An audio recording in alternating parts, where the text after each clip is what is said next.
Welcome back, team. Before conducting analysis, let me start explaining you about what is the need for conducting house of quality assessment for a organization or like for a product, service, or a process. The first important advantage of conducting house of quality assessment is it helps you to understand what our customer needs or expectations. We know that in the contemporary world, how important it is to understand a customer to become successful in the market.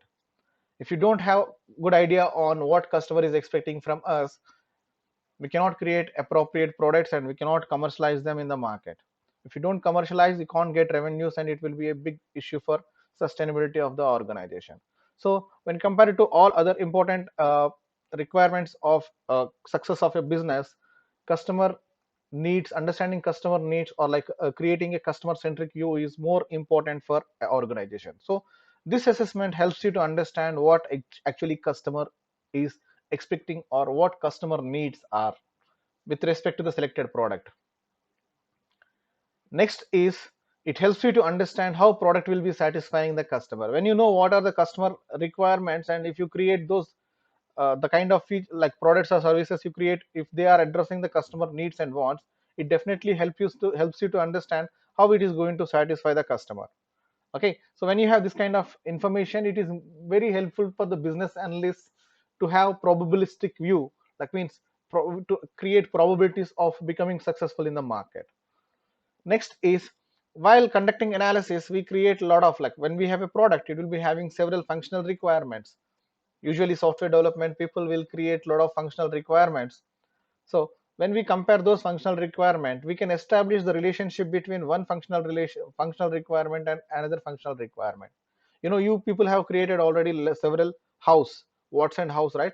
In that, the relationship between one house and another house will be established properly, and it can be understood whether they both are positively related to each other or negatively related to each other.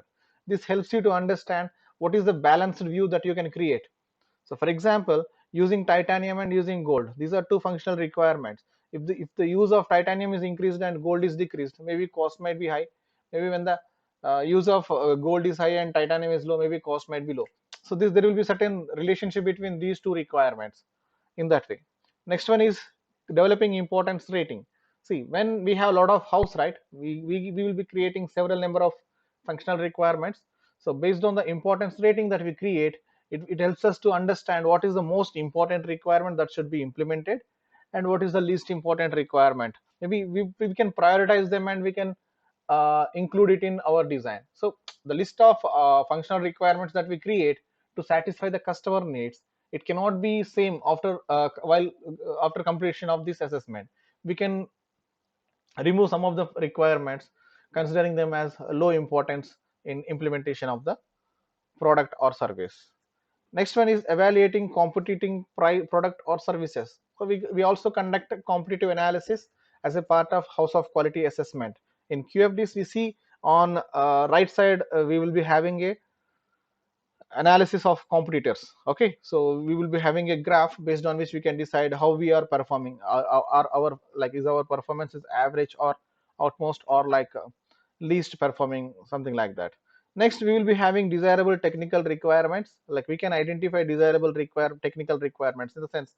So I told you, na. See, after at the bottom of the quality assessment sheet, we will be having a technical evaluation related results. By using those results, it is possible for us to understand what are most important functionalities and what is more risky. Like, well, there will be a lot of information, technical attributes, so whether to go with this one or not, and what is the most important value. So we will be seeing when we work on practical assessment, it will be helpful you to understand what does it mean by technical attributes. Okay, in the next like from the next analysis, next video, I will be explaining you about creating the design, and I will be assessing some of the important parts of the house of quality.